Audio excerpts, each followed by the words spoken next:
June 30th, 2023. If you haven't yet, please subscribe in all our channels: YouTube, Twitch, Twitter, and Apple Podcast. You can also listen to us on your smart speaker. If you're listening on Apple Podcasts, please leave a rating and review. It will help us out tremendously. We're also on online radio. You can listen to us 24/7. Visit us on the sportscast.net and also follow us on Twitter at the sportscast. At the sportscast1, and check out our app, the Sportscast for iOS. Mexico is doing great in the Gold Cup. USA had a little bit of a scuffle with Jamaica, but they came back to beat St. Kitts 6-0.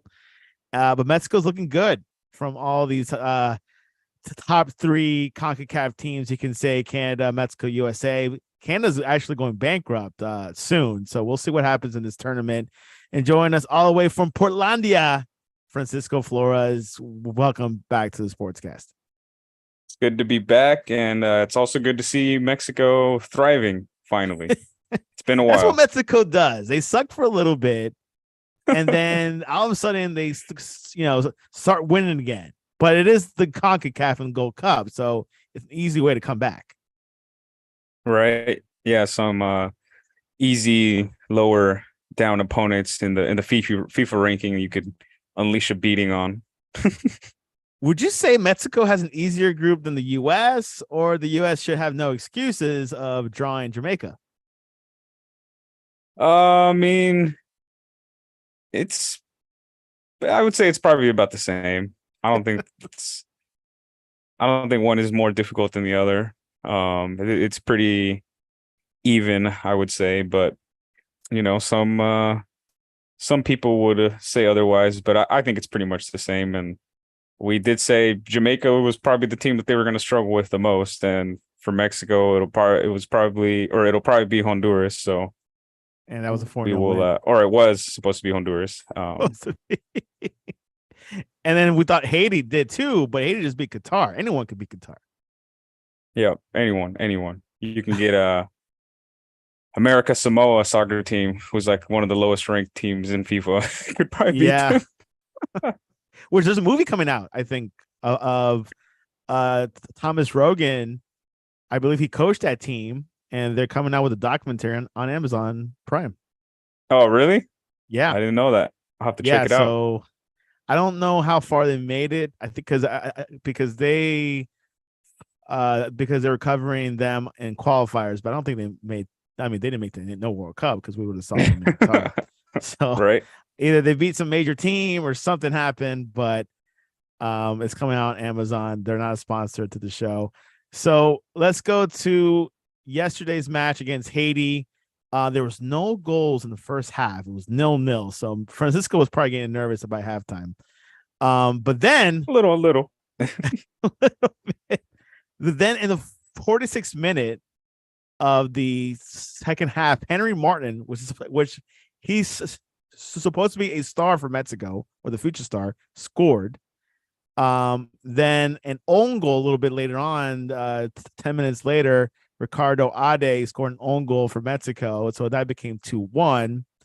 Then Jacques cut the score in half, 2-1, and the 78th minute. But Santiago Jimenez, another star for Mexico, supposed to be the star, scored, made it 3-1 to solidify that win. Your thoughts, Francisco? First half was tight, but Mexico came through. Yeah, it was pretty tight in the first half. It started with some back and forth, which was nice to see some action. Both teams just basically all out attack, but then probably 30 minutes in and started to settle down a little bit, and Mexico started playing possession and playing with the ball a little bit more, passing it around, which I like to see that. I like to see the possession and the players being comfortable. Yeah, there you go, a little Barcelona style. But yeah, being comfortable playing the ball around and looking for those gaps in the opponent's defense. So I think this 11 right here is probably what he's going to go with as far as the starting 11 for the whole tournament. Yeah, I think so. I I'm indifferent about Henry Martin. I think um he's average to me. Like I don't Which see him as being like FYI, a he was a star. starter in the World Cup. So FYI. Yeah, and we didn't really have many other options, but I think with the future here with Santi Jimenez, I think it's looking pretty bright. Had a great season over there with Feyenoord in um the Dutch league, and so I think Which not it's many good to Mexicans go see, foreign. right? Also, Orbelin Pineda also out there in oh, what's the league he's in? Which player again? Pineda? Pineda, Orbelin. Pineda. I'll pull it up on the hot mob. That should appear in seconds. When I click on it, nothing happens. He's Somewhere in Europe. unclickable. Oh no, he plays He's for unclickable. AEK Athens in Greece, Oh, in Greece, there we go. He just got voted player of the season over there. So which is not that hard to do. um they're like, oh, there's a foreign player in our league. Okay, let's vote him as the star of the season. But another thing that I really like to see is, and this is something that I've been calling out for as far as the starting lineup for Mexico since on the counter days, which is Edson Alvarez playing at center back, which is his natural position. I know at Ajax he's been playing at center defensive mid, but his natural position has been center back, and he does great there. He's got a great possession, good handles, very confident with the ball on his feet. He can pass out the back, and we saw him doing a lot of that. A lot of passes going straight from him to either Antuna or Pineda or Luis Romo, so that they can distribute the ball to the front three. So I've always called for that. I don't know why he would play center defensive mid. Tato Martino would play him there at center defensive. Never even tried him at center back. Same with Coca, if he even started him. So it's another. That's why I'm very high on the manager right now, on Jimmy Lozano. Yeah, so I far think he's doing looking all good the for right the moves. permanent position. He's looking good for the Yeah, permanent. yeah. I mean, I would say a little conservative based on that. So I hope he doesn't sacrifice the strategies to to beat the opponent just so that he could satisfy the higher ups and be like, this is the team that you should be starting. So I think he just needs to keep doing that, go out of the standard which has been set, which is play the players that are in Europe. Play the starting 11 should always be the veterans, the players that have been there. It's like, no, play the best team, the team that's going to win. And so far, that's what he's been doing. So I'm happy for that, and I hope that he stays. I think he's doing a great job, and I think for the future of Mexico, I think he's going to be good. I've heard a couple of interviews, specifically one with Edson Alvarez, where he said that he likes or he feels more confident when there's a Mexican manager. So I think going forward, the higher ups over there at the FMF should take that into consideration and have a Mexican coach from here on out. I think it worked in the past and it's working right now. So I think that's a good strategy going forward for them to consider. They did a study, and I don't remember who did the study in particular, but I heard foreign coaches don't do well in country teams versus the domestic coach. I remember that Swedish coach, that coach from Mexico back in I think 04, was it? And Yeah, he didn't do well. I think it was Ericsson or something like that. I think so, Ericsson. Sven Yeah, Goran. yeah. Yeah, there was like this whole that was also when they were trying to change like a couple, or they were trying to copy, I guess, or do like the whole foreign thing and pass it down through all the different levels in the under 23 and all that. They were like, we're gonna stop doing what we've been doing traditionally, the Mexican style. We're gonna copy these teams in Europe or these international teams and go with something different, and that's when they started bringing in foreigners, also not just in coaching positions but in the technical positions as well. Yeah, and he just came. Erickson came off coaching England, so he had some success there, and then he went to Right. Mexico. I think he didn't even. I think he was there for 2 years, so he didn't even go to the World Cup with Mexico. Nope. And they got a Mexican coach. Another Mexican coach that I thought was good was Bobora Moltinovic. I think he did well back in 1986. Oh yeah, that's way back. He didn't do too bad. I think he was there for the that World Cup, right? Yeah, for Yeah, 86. 86. And then the US hired him afterwards in 1993, which I did okay. So it's a few foreign coaches who I thought did well, but it's not too many. Not too many, which Brazil wants to do that, but eventually Ancelotti is going to stay in Madrid. I still hear rumors about Brazil still hiring him, but I don't think so. I think he sticks on with Madrid for another season at least. Antuna won the highest rating on Hot Mob. He had The man of the 88, match. the man of the match, 88% accurate passes. He plays for Cruz Azul, 25 years old. Accurate long balls, 100%. That's pretty good. Your thoughts on for this player? On this player? Yeah, I think I mean for myself, saw him at he was also at Chivas before he was got sold to Cruz Azul, so got to see a lot of him. He was young and a promising player when he was at Chivas. He was still developing, had that speed, and I think he played 3 seasons there. And yeah, I like the way his play style. I like wingers that are fast, that have passing, that have finishing, and that is the thing that he lacked was finishing. So eventually, that's why he got cut from Chivas, because he missed a lot of good opportunities, a lot of open shots that were crucial and crucial games. But yeah, this is a player that I like him, and as far as club, when he's playing in Liga MX for club, he kind of, I don't want to say he isn't as good, but I feel like that's kind of where he lacks a little bit. But when he puts the Mexico jersey on, I think he puts all his cojones in there, and he plays well. But he is a player though that gets made fun of a lot, especially on Reddit.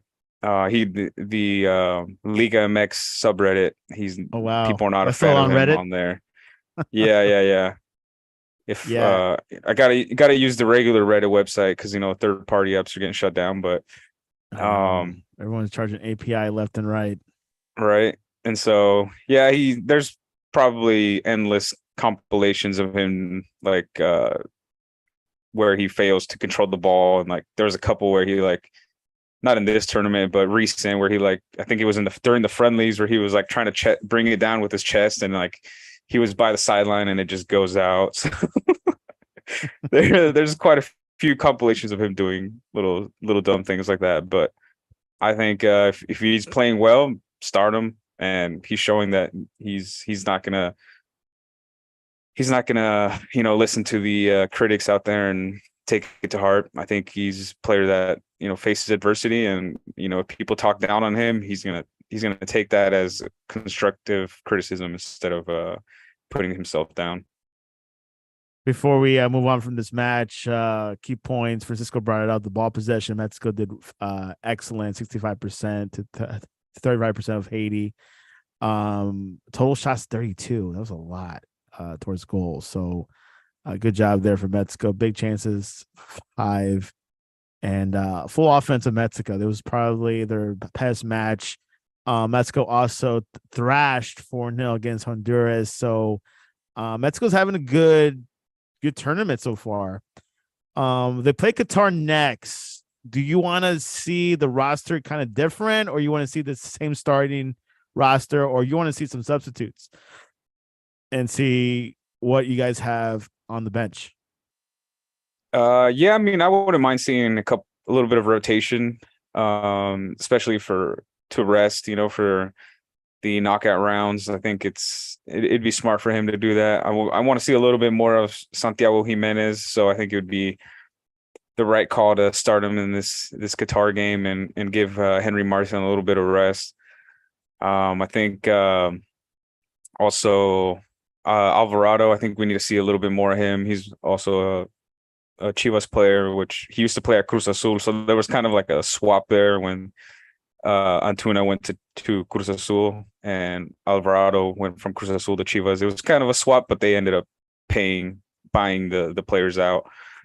But I think seeing some of these young guns out here. We haven't seen Diego Lainez at all, so that's another fast, quick, Messi-esque, if you will, player. You mentioned Tata and Lionel Messi already in the first 15 minutes of the show.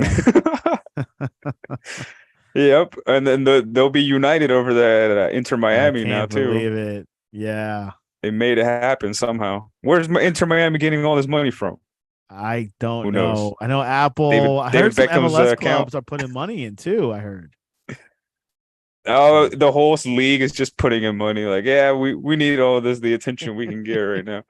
And his first match will be against Cruz Azul. Oh, nice. Yeah. Oh, yeah. I think it's for the League's Cup. League's Cup. Oh, that's hilarious. He's gonna be beating on some Mexican teams. That should be interesting. Well, there you have it. 6 points for Mexico. Qatar should be a win. Let's look at the group stage for Group B for Mexico. They got 6 points. Haiti 3 points. Qatar 1. Honduras 1. There's no third place teams. Only the top 2 teams of each group make it out of the first round. Let's look at Group A. Actually, let's go down to Group C. Martinique 3 points. Panama 3. Costa Rica 0. El Salvador 0. Obviously, this is just a first round. I don't know. We'll see Martinique. We'll find out. Group D, Guatemala is looking good. Got 3 points. Canada, who's going through a lot of inside issues, is at 1 point. Guadeloupe 1 point. That's who they drew. That's not good. I don't think Canada is going to have a good tournament. Yeah, it's not looking good for them, especially with the bankruptcy thing looming in the back of the minds of the players. And I mean, for me, it's kind of indifferent. Like, you gotta, as far as international team, like, play and pay, you gotta win to get paid for your international team. It should be an honor to wear your country's jersey. So getting paid should be the least of your worries. But it's not just the players, managers and the coaching staff and all of the people, physical therapy and all that. They got to get paid, obviously. So we'll see. We'll see what happens with that. Nothing's free. Nothing is free. That's right. Yeah, and they're also going to be hosting the World Cup in 3 years. So I hope to get things together before that. Let's go into Group A. Obviously, the other big group of this tournament. USA is up 4 points. Jamaica 4. Trinidad and Tobago 3. St. Kitts and Nevis 0. We talked about USA and Jamaica. It was a draw, but Jamaica's a really good, legit team. USC beat St. Kitts 5-0, 6-0. 3 goals by Jesus Ferreira, who plays for Dallas FC.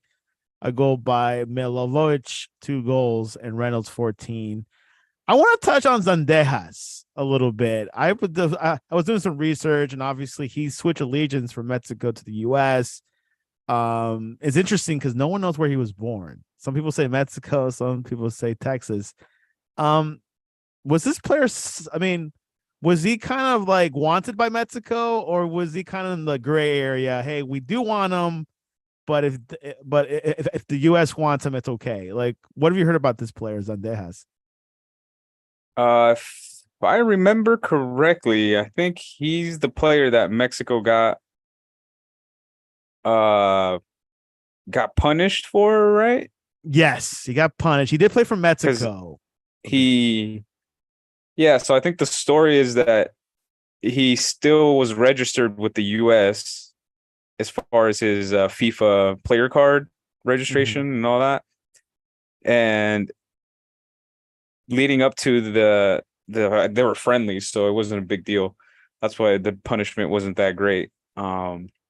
Wasn't cap tied. or wasn't the punishment wasn't that big of a deal. It was just like a couple of games and some money. But yeah, I think he was told by the Mexican Federation to apply for the new to register through FIFA as to switch his allegiance, and I guess he didn't do that. But it wasn't communicated to, I think, Tato Martino at the time, to the coaching staff, so that's why he was still put into those games. And then later on, it came out that he hadn't switched over, so there was some miscommunication there as far as that's what the media was told. I don't know what the real story is, but yeah, I think Mexico did. They were looking at him, and I think he's he's a America player, right, in Liga MX. Yeah. Club Fútbol América. Yeah, so I think from what I've heard is that he was born in Mexico. But But a lot of people that say he's born in Texas. Who knows who to believe? yeah, so I don't know Maybe a border maybe he town. maybe his mom got pregnant in Mexico and then had him in Texas. Which that's happened. That's definitely happened. But yeah, who knows? Yeah, there's rumors back and forth as far as where he was born, so who knows what the real story is there. But yeah, you're only allowed to do allegiance switches one time for One FIFA. time, yeah. So if But he was to switch, you can't switch back. So I think he's staying with the US. I think that's been made clear. So do you we'll see think what happens. Mexico Maybe he's do you think Mexico wish he was in the Mexico team, or like? I mean, I don't think it's like this isn't going to happen. We're not going to be the best team if he's not there. I mean, if there was if he's a good player and there's a chance for him to play for Mexico, I mean, they would take it and try him. Obviously they wanted him if they went as far as to put him in the game and he, to affect the national team in that way. But this just came to my head. Maybe he's a secret agent of the U.S. Men's national team, and they did it on purpose to try to screw over Mexico, so they get out. Well, there you have it. My thoughts on the U.S. performance. Of course, Jamaica was tough. They have a good front line. They did well against St. Kitts, but anyone could beat St. Kitts. But you want to have a confidence builder. We play Trinidad and Tobago next, which they're a little bit tough, but Trinidad and Tobago does have a bone to chew on because they got 3 points. So they'll be playing. Excuse me, hold on. Oh, sorry, the dust particles around here. So Trinidad does have a bone to bite with against the U.S. U.S. sits not comfortably at 4 points, so USA has to win. And it might come down to goal differential too. Jamaica plays against St. Kitts next. So this might come down to a very critical third round of games in the first round. What do you think is going to happen in this group? In that group, I mean, this is Group A, right? Group A, USA, Jamaica, TNT, and St. Kitts and Nevis. I think it'll probably be Trinidad and Tobago. That's what I'm going with. Trinidad's gonna come out in like the top 2. They're gonna pull it off. Jamaica's gonna fall flat on their face, and they came out strong against the U.S., but I think they've used up all their gas there. He used up all their juice, and they're gonna fall flat on their face. We'll see what happens. I still think USA will beat Trinidad, and Jamaica will beat St. Kitts, but it's gonna come down to goal differential. So we'll see how many goals Jamaica scores against St. Kitts. And if USA wins the group, then they don't. won't have to be worried about Mexico until the final. So if USA makes it that far, we'll see what happens. More to know about this USA team. They seem a little bit weaker than there was back in and I think it was 2021, the last Gold Cup. So, but now seeing Jesus Ferreira scoring, that kind of gives me some confidence. But a lot of young players. This guy Cal, he's very young as well. I think he's 19 under 20. And there's another one player that did not do that good. It was Tolkien, but he wasn't starting. But Zandejas had an 8.0. Ferreira had 9.6 because of all the goals. So looking for what we have, that's something that the US has, a deep bench, deeper than Mexico, but no pun intended. So we'll see.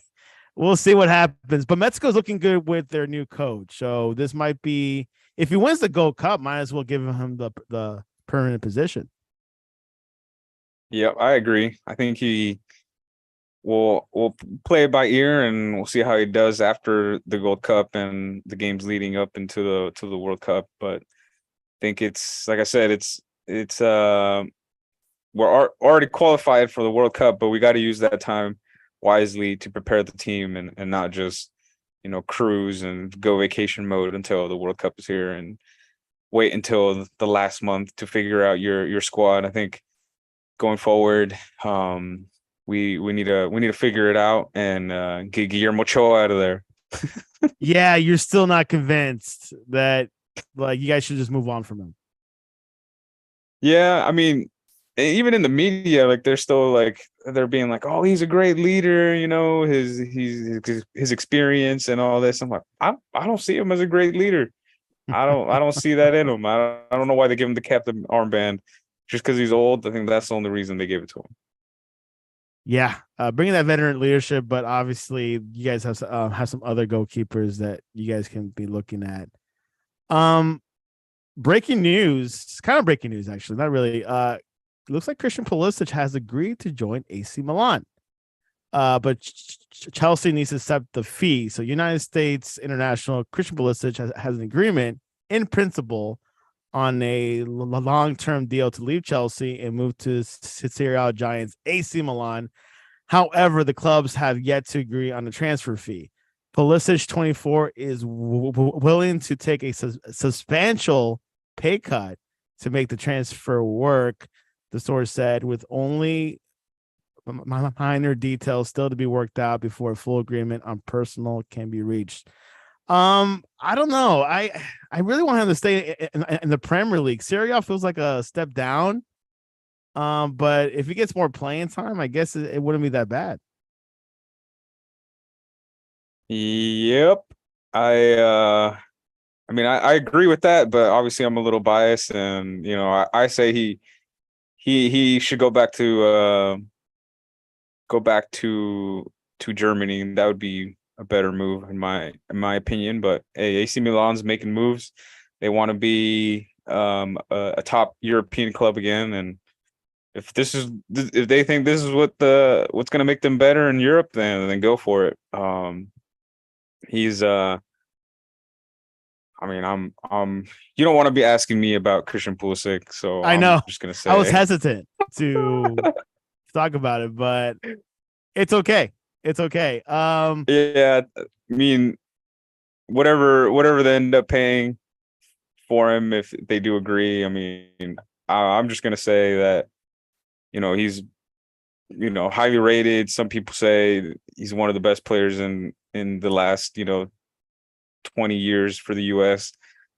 But every player that's there's a reason why players that get hyped up, they see their demise. And I'm not saying that's what's happening to him, because he's obviously kept his level of play up. Although he is very injury prone, I think that's something he needs to work on. And problem. Yeah, Italian league is a very physical league. Defensively, it's probably the most solid.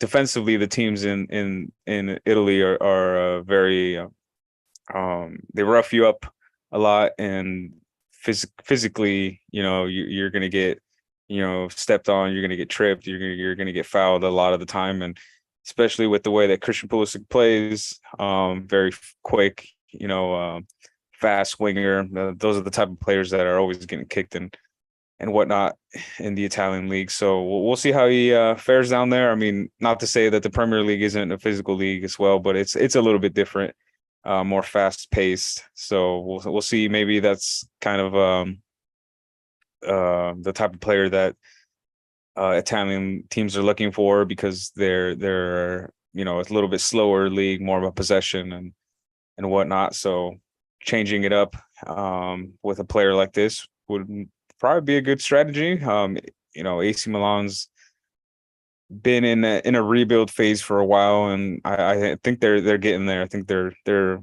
right about to get over that hump where they're going to be taken seriously again. So I think a couple moves like this, I think that they would be solid once again. Bring back the '90s glory days. Um, Oh AC yeah, Milan finished in the top 4 in the Champions League this past season, so they're definitely are ambitious to get deep or get one of those top spots in the Champions League in Europe and also in the Serie A. Yunus Munsa, another American, he's officially with AC Milan, so he's signed. Tim Weah, another American player, he is in Juventus now. He went to Turin. There was a lot of newspapers were covering it. Obviously, he's known, more for his dad that won the World Player of the Year back in 1995, before the phenomenal Ronaldo did. So a lot of a lot of Americans making splash, a lot more European, a whole lot of Americans playing in Europe now, and we could see Francisco a U.S. squad with not too many MLS players, so that could come into play in the 26 World Cup. And of course, Greg Berhalter is the coach. He'll be starting in September, and the friendlies they announced it. It's against like Oman and Uzbekistan. So I'm not really looking forward to those friendlies. nice. I don't know why, but we'll see. But anyways, anything else before we head into predictions?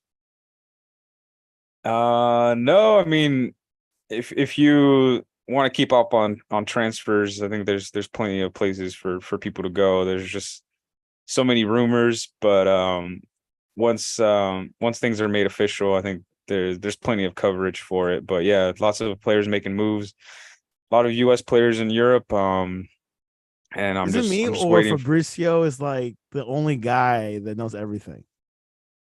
Yeah, I think he's probably the best. And he gets about 95% of the rumors and transfers as called, and he predicts, or he doesn't predict, but he's got sources in pretty much every league and every place around the world. So if he'd probably be the best as far as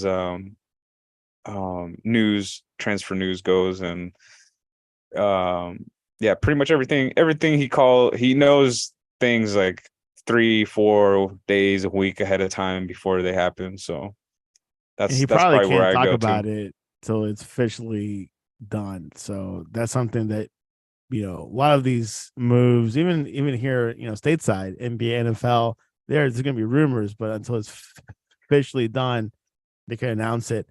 I heard a rumor.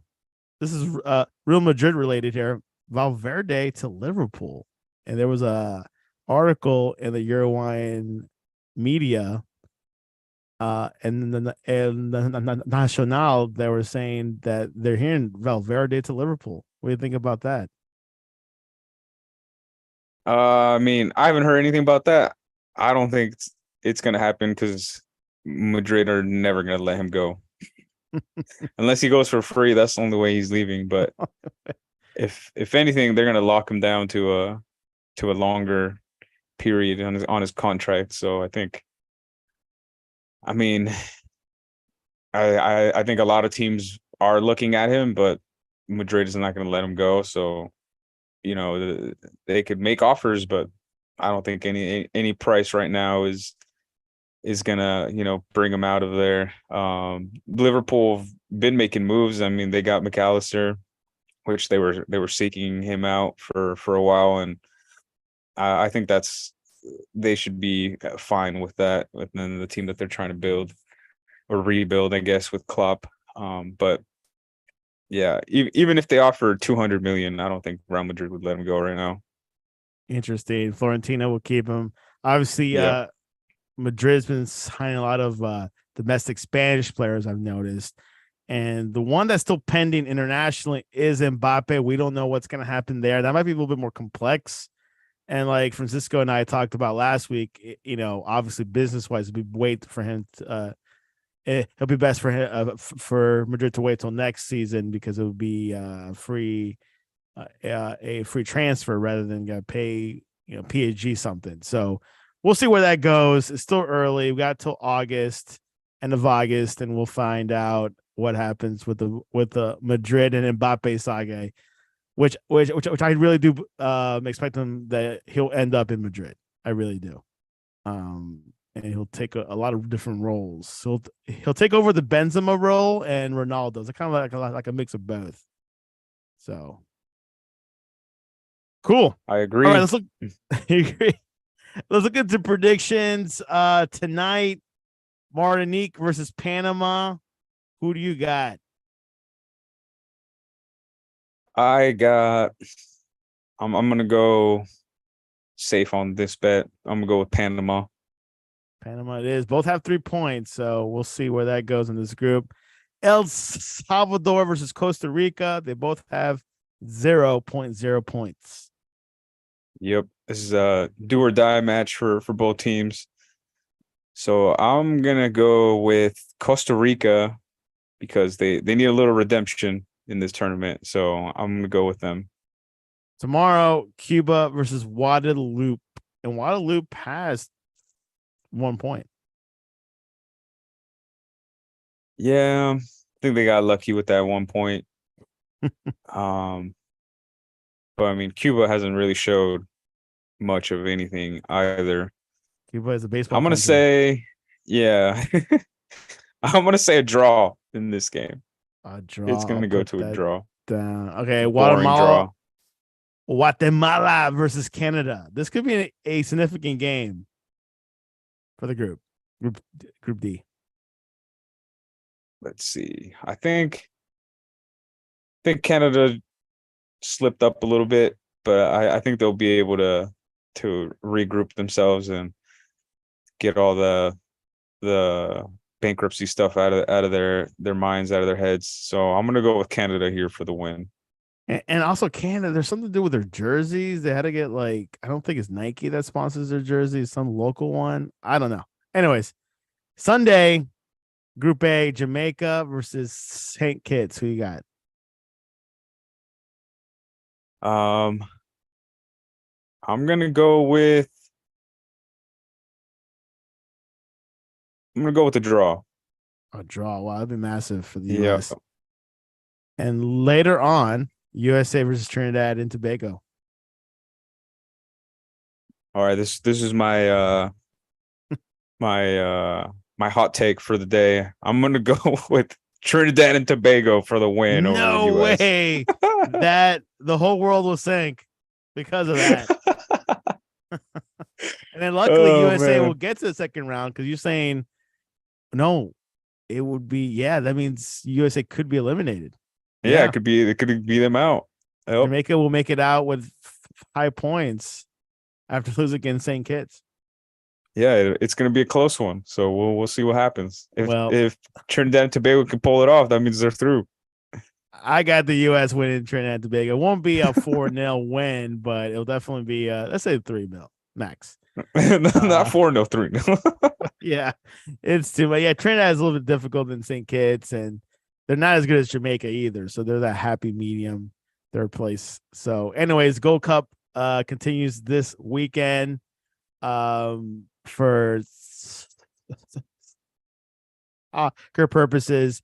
And then after the Gold Cup is League Cup. That's where Messi comes in. So they hired Tata Martino. They got Busquets in Inter Milan and Inter Miami. Would that be enough for that team to boost and and just become not the best team in the MLS, but become competitive?